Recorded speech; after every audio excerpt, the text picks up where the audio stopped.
traz libertação a uma pessoa não é a emoção. O que traz libertação é o conhecimento. Jesus disse: e conhecereis a verdade. Então o que é que traz libertação? O conhecimento. Está vendo? Tem gente que pensa que é emoção, que é só pular, é só não. Isso é bom também, faz parte, porque nós somos seres emocionais. Mas o que traz libertação a uma pessoa é o conhecimento. Quando você conhece, quando você sabe quem você é, quando você sabe para que você veio, quando você sabe o seu objetivo, quando você entende que você não é um acidente, que não foi porque alguém permitiu que você nascesse, não foi porque alguém tirou você daquele lugar que você estava, que você está aqui, senão você já estaria morto.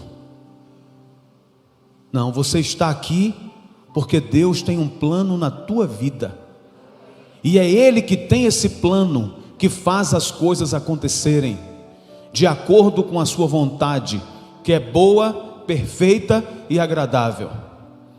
E basta somente que cada um de nós se coloque diante desse Deus de uma forma decisiva, de forma sincera. Basta que cada um de nós entenda a necessidade de buscar a Deus do íntimo, do fundo do coração, para que as coisas aconteçam de verdade em nossas vidas. Deus não quer que nós vivamos sem identidade, porque um povo que não tem identidade é um povo fácil de se enganar. Qualquer pessoa que não tem identidade, qualquer pessoa que não sabe quem é, você engana. Quer ver uma coisa? Por que você consegue enganar uma criança pequena? Porque ela não sabe quem é. Uma criança pequena não sabe quem é. Você vai contar certas coisas para ela, ela vai acreditar. Você pode contar certas coisas para Davi, Davi vai até acreditar. Mas se for contar para Jerônimo, ele não acredita. Porque é homem, tem a mente formada, sabe o que quer, sabe discernir. Pois no âmbito espiritual, nós precisamos viver isso, igreja. No âmbito espiritual, a gente precisa ter conhecimento dos nossos direitos. Se alguém vier tolher a sua liberdade ao sair daqui da igreja e ir para casa, você vai dizer o que, meu amigo? O artigo 5º da Constituição Federal me dá o direito de ir e vir para onde eu quiser, e a não ser que você tenha um mandado assinado, expedido por um juiz para cercear minha liberdade, você não pode fazer isso. Tem um mandado, então você não pode me privar de minha liberdade. E por que você vai dizer isso? Porque você conhece os seus direitos. Quando nós nos conhecemos, nós temos possibilidades de não permitir que o outro faça com a gente aquilo que ele quer fazer, aquilo que ele pensa fazer. Sabe o que é que acontece hoje em dia? Nós somos escravos. Muitas vezes nós somos escravos de nós mesmos, porque somos escravos dos nossos desejos. Outras vezes nós somos escravos de outrem, ou seja, de uma outra pessoa que de alguma forma quer nos escravizar. E Jesus disse que Ele veio para promover libertação aos cativos, pôr em liberdade os cativos, os oprimidos. Essa foi a missão do Senhor Jesus. E todo aquele que está cativo perde a sua identidade, deixa de saber quem é e agora se torna em fácil massa de manobra. Foi exatamente o que aconteceu com o povo de Deus lá no Antigo Testamento. A Bíblia diz que o povo de Deus se desviou dos caminhos dele. E porque o povo de Deus se desviou do caminho dele, Deus tirou a proteção do povo de Deus, do povo dele. Veja o que acontece hoje no mundo com o coronavírus. Hoje eu estava vendo que Israel é o primeiro país onde as pessoas estão libertas do vírus. Só tinha que ser Israel, né, gente? Só tinha que ser Israel. Porque aquela terra lá é o quê? É santa. Sabe por que é santa? Porque um homem chamado Jesus pisou lá e ele proferiu, a palavra de Deus proferiu e profere muitas bênçãos sobre aquele povo e sobre aquele lugar. Só que hoje o Senhor Jesus também pisa aqui. E se Ele pisa aqui, a nossa terra também é santa. E nós precisamos compreender que é um direito que Ele nos deu e que Ele nos outorgou. Tem um hino que diz assim: tudo que Jesus conquistou na cruz é direito nosso, é nossa herança. E é mesmo. Irmãos, a palavra de Deus nos conta e nos diz a respeito do povo de Israel, quando esse povo de Deus foi levado cativo para a Babilônia. E esse povo que sofreu em Babilônia, eles sofreram não apenas porque eram escravos, mas porque tinham as suas memórias prejudicadas. E o espírito que eu quero que você entenda nessa noite, que você precisa desenvolver, se você quiser ter cura dentro do seu coração e dentro da sua alma, é um espírito de resiliência. Palavra da moda. É o espírito de quê? É o espírito de quê? Resiliência. Pensa numa palavra que está na moda, que todo mundo fala. Tem gente que não sabe nem o que é, mas fala. Pois essa palavra resiliência é um espírito que todos nós, servos de Deus, todo homem, toda mulher que busca o Senhor Jesus precisa ter. Na física, resiliência é a capacidade de um corpo ser machucado e depois voltar à sua forma original. Assim, resiliência na física. Aqui está este copo. Machuquei o copo. Está vendo que ele está machucadinho? Agora ele vai ser resiliente. Voltou à sua forma original. Amassei. Depois ele volta à sua forma original. Na psicologia, é a capacidade que você tem de superar traumas, de superar situações vividas, e que você viveu, que alguém te machucou, que alguém te feriu, mas você busca essa capacidade de superar e volta a ser quem você era. Porque tem gente que nunca mais voltou a ser quem era. Tem gente que fizeram assim com ele, fizeram assim e continua assim. Aí a pessoa choraminga o tempo todo, mas continua assim. A capacidade até de água aqui diminui, Tem outros que não. Tem outros que vão assim devagarzinho, desentortando, e daqui a pouco ele volta à sua forma original. Ele não perdeu a sua identidade. Mas tem aqueles que eles deixam que faça assim com ele,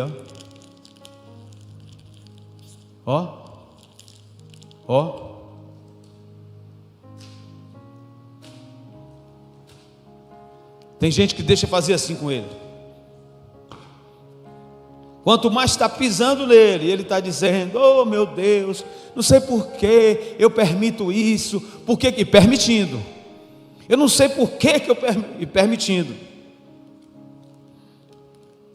Deixa que rasgue ele. Faça isso com ele, ó. Não tem como voltar à forma original. Não tem como ser resiliente aquele que já se deixou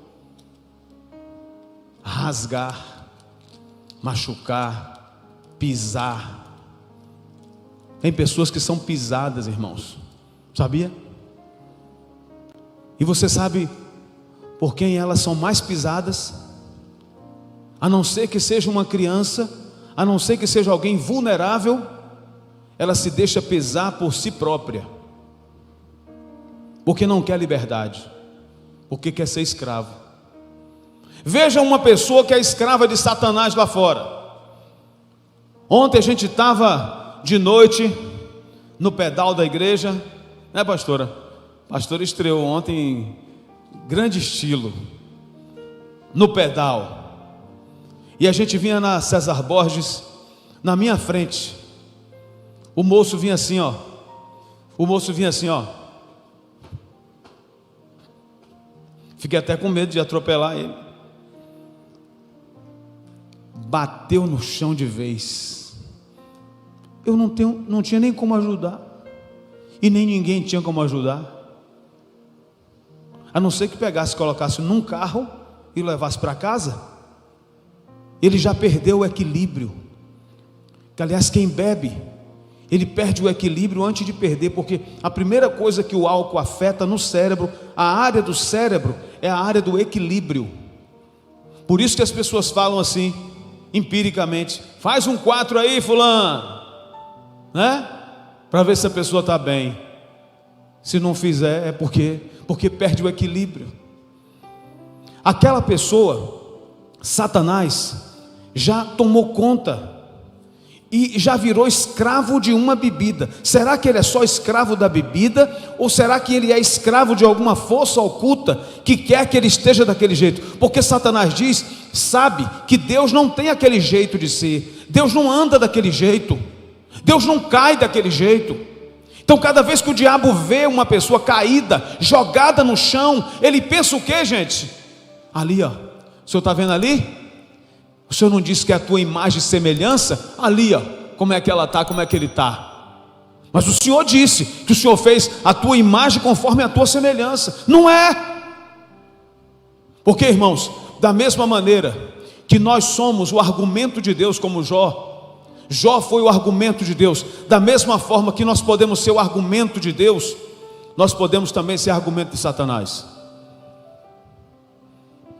O povo de Deus estava assim, preso, escravo. Você é escravo de quê? O que é que te escraviza? Jogo? Pessoal que está em casa, um jogo te escraviza? O que é que te escraviza? A bebida? O que é que te escraviza? O dinheiro? Tem gente que é escravizado por muitas coisas, ou então é escravizado pelo outro. Não aceite ninguém te escravizar, porque Jesus já te libertou. Então, se Jesus já te libertou, você é livre. Agora, você pode se deixar prender por amor. É diferente. Então, Binha, você pode se prender até o por amor. É meu marido, ó. Estou contigo, meu bem, porque eu te amo. Ó, diferente. Cíntia, Ricardo, estou contigo, meu bem, porque eu te amo. Michele, eu estou contigo, Zé, porque eu te amo. Não é porque está lhe obrigando. Cristina não está lhe obrigando, Nildo. Você está com ela porque você a ama, porque você quer. É diferente. A gaiola da casa fica aberta. Você sai e entra. Você tem vontade de voltar. É o querer voltar que se promove liberdade dentro de uma pessoa. Eu volto para casa porque quero. É assim que tem que ser no sentido espiritual. É assim que nós temos que viver em nossa vida. Porque quando você precisa, quando você necessita, quando você é escravo de alguém que você ama, então você se sente na obrigação de amar. E cada vez que eu me sinto na obrigação de amar, eu sou escravo. Mas se eu não me sinto na obrigação, eu amo porque amo e pronto. É diferente. Eu sou livre para amar. Parece até nome de música, de novela. Livre. Exatamente por isso. é que nós devemos entender a palavra de Deus, quando o Senhor Jesus falou: e conhecereis a verdade, e a verdade vos libertará. O povo de Deus do Antigo Testamento, eles pecaram contra Deus, Deus tirou a proteção, como tira agora, nesse momento. Eu sei exatamente o que está acontecendo no mundo, eu sei, porque a Bíblia me diz. Livro das Crônicas, segundo livro das Crônicas, capítulo 7, versículo 13, Deus diz o que está acontecendo agora no mundo: se eu cerrar os céus, porventura não virá sobre vocês pestes. Está vendo? Cerrar os céus é o que, gente? Fechar os céus. Se eu fechar os céus, não virão sobre vocês. O céu fechou.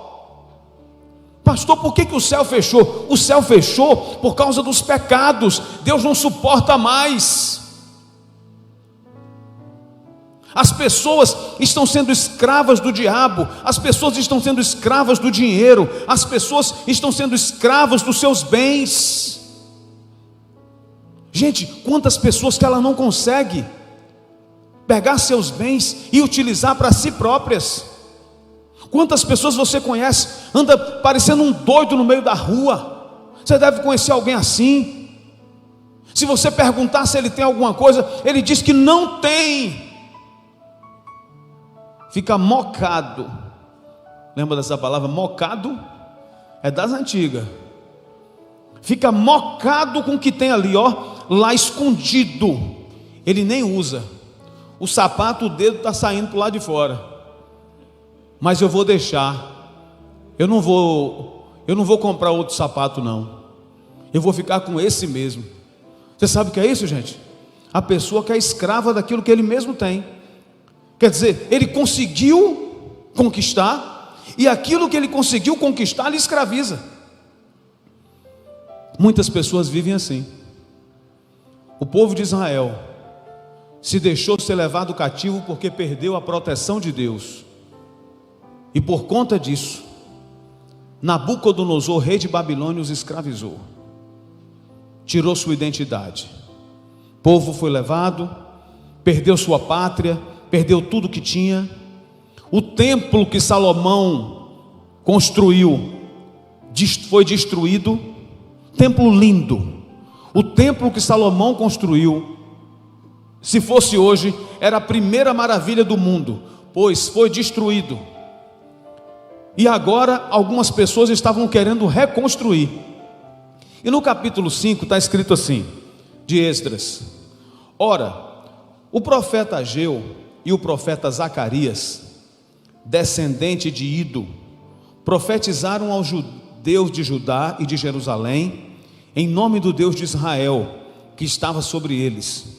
Então Zorobabel, filho de Sealtiel, e Jesua, filho de Josadaque, começaram a reconstruir o templo de Deus em Jerusalém, e os profetas de Deus estavam com eles e os ajudavam. Tatenai, governador do território a oeste do Eufrates, Setar-Bozenai e seus companheiros foram logo perguntar a eles: quem os autorizou a reconstruir este templo e estes muros? E como se chamam os homens que estão construindo esse edifício? Mas os olhos do seu Deus estavam sobre os líderes dos judeus, e eles não foram impedidos de trabalhar, até que um relatório fosse enviado a Dario, e dele se recebesse uma ordem oficial a respeito do assunto. Amém? Irmãos, eu quero que você leia em casa, mas eu vou explicar para você aqui, para você entender rapidamente. O templo foi construído e destruído. Agora, o povo de Israel, o povo judeu, estava voltando para Jerusalém e queria construir o templo. Um rei autorizou, e um outro rei que estava governando agora, apesar de Zorobabel, príncipe de Judá, querer reconstruir o templo, ele tinha dificuldades, porque o rei atual não reconhecia a autorização do rei anterior. Dario não reconhecia a autorização de Ciro. Ele não tinha achado a autorização, estava nos arquivos do governo, e ele não encontrava essa autorização. E o povo tinha ânsia, o povo tinha vontade. O povo que voltou do cativeiro, eles queriam construir o templo, reconstruir o templo a qualquer custo. Eles tinham vontade e desejo de reconstruir. Só que as pessoas que tinham ficado em Jerusalém viram que o templo que eles estavam construindo, na vista do outro de Salomão, era muito simples. E o povo começou então a colocar gosto ruim. Olha, não vai dar certo não, esse templo é muito feio, a gente tinha que fazer um igual ao outro que Salomão fez. E o povo ali, batalhando, pouca gente batalhando para reconstruir, pouca gente batalhando para reconstruir. Você sabe, quando você quer construir uma coisa, aparece logo alguém para colocar gosto ruim. Começa a construir para você ver. O primeiro que passa na rua, passa assim, ó, olha assim, passa de novo, olha assim. Isso é o que mesmo? Rapaz, isso aqui está errado, ó. São chamados engenheiros de obras prontas, pois tinha lá também assim. O negócio era tão sério que eles pagavam pessoas para serem infiltradas no meio da construção, para fazer com que a construção parasse. Mas a Bíblia diz que esses dois, Zorobabel e Jesua, que é a mesma coisa de Josué, que é filho de Josadaque, esses dois, eles começaram a reconstruir, porque eles queriam trazer de volta a alegria que o povo perdeu. O povo não tinha um lugar de adorar a Deus, o povo não tinha, a sua autoestima estava prejudicada. E a Bíblia diz que esses dois homens, eles não desanimaram, eles continuaram, mesmo dizendo que o governo havia proibido, eles continuaram a construir, e foram procurar seus direitos. Chegaram para o rei e disseram: rei Dário, existe uma autorização, existe um alvará de construção que o rei Ciro, ele assinou. Se o senhor procurar aí na história, se o senhor procurar nos arquivos, o senhor vai achar. E quando o povo do contra estava já pensando que ia destruir, que não ia conseguir que o povo construísse, o rei Dário expede uma ordem, dizendo para que se procure diligentemente nos arquivos do seu governo essa autorização, e acha. Aí o rei chega para o povo e diz assim: olha, agora é o seguinte, eles não só vão construir, mas agora eles vão construir com os recursos do tesouro real. Eles vão reconstruir o templo, e o povo começa então a reconstruir, e os inimigos da reconstrução começam a cair por terra. Você entende o que é que eu estou dizendo? Que a reconstrução tem inimigos, e quando você permite que os inimigos da reconstrução estejam dentro da sua casa, você vai também permitir que eles façam você parar. Não permita, gente, que o inimigo da reconstrução fique dentro da tua casa, fique colocando coisa na tua cabeça, ó. Tem gente que é assim, quando sabe que você vai reconstruir alguma coisa, que você vai recobrar aquilo que você perdeu, agora você quer voltar àquele estado original. O povo queria adorar a Deus de novo, do mesmo jeito, mas os inimigos da reconstrução estavam aqui. E a palavra de Deus diz que o próprio Deus providenciou recursos para que o povo reconstruísse o templo. E a Bíblia diz, se você ler aqui, você vai ver que o espírito de resiliência estava sobre Zorobabel. Zorobabel é um príncipe de Judá, descendente do rei Davi. E Zorobabel colocou no seu coração e disse: não, eu vou reconstruir. Assim como Neemias, ele disse: eu vou reconstruir o templo. E a Bíblia diz que eles reconstruíram o templo e deram glórias a Deus, e Deus foi glorificado naquele lugar. O povo retomou sua autoestima e voltou a glorificar a Deus como antes. Sabe por quê? Porque alguém tomou uma atitude de reconstruir, porque alguém resolveu não dar ouvidos aos inimigos da reconstrução. Tem alguma coisa dentro de você que você precisa reconstruir? Tem alguma coisa que precisa voltar ao estado original? Pastor, eu era assim. Pastor, eu tinha essa vontade. Pastor, nem sonho eu tenho mais. Tem gente que nem sonha mais, gente. Tem gente que nem sonha mais. Tem gente que o único sonho que vê é o sonho de Vera, que por sinal é muito bom, viu, Vera? Eu não posso nem dizer porque eu sou fã do sonho dela, mas o único sonho que ele pega é o sonho que Vera faz. Ele não tem sonho. Irmãos, quem não sonha não vive, porque a gente precisa pensar. O pensamento é um ensaio da ação. Quando eu penso, eu já estou ensaiando o que eu vou fazer. Quando eu sonho, foi algo que ficou dentro de mim, que eu queria, mas eu não fiz. Eu preciso sonhar para eu realizar. Foi assim que Zorobabel fez. Ele resolveu ser um resiliente. Agora para e pensa comigo aí. O que é que precisa voltar no estado original na sua vida? Quem você era? Mas antigamente eu era assim. Eu tinha disposição. Mas antigamente eu tinha conquistado isso e agora eu perdi. Será que eu vou conseguir reconquistar de novo? Não, porque tem tanta coisa que eu preciso passar, tem tanta coisa que eu preciso fazer de novo. Pois você só não conquista aquilo que a tua mente diz não, mas aquilo que a tua mente disser sim, e esse sim estiver em Deus e for de acordo com a vontade de Deus, não importa, mais dia, menos dia, mais dia, menos dia, se você persevera, as pessoas vão ver a tua vitória, não importa o dia.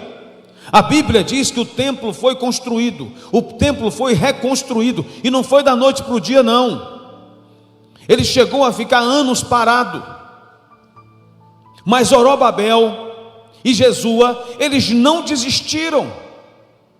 Existem coisas que são coletivas, objetivos coletivos, e existem objetivos individuais. Quais são os objetivos que você tem de verdade? E você já colocou diante de Deus?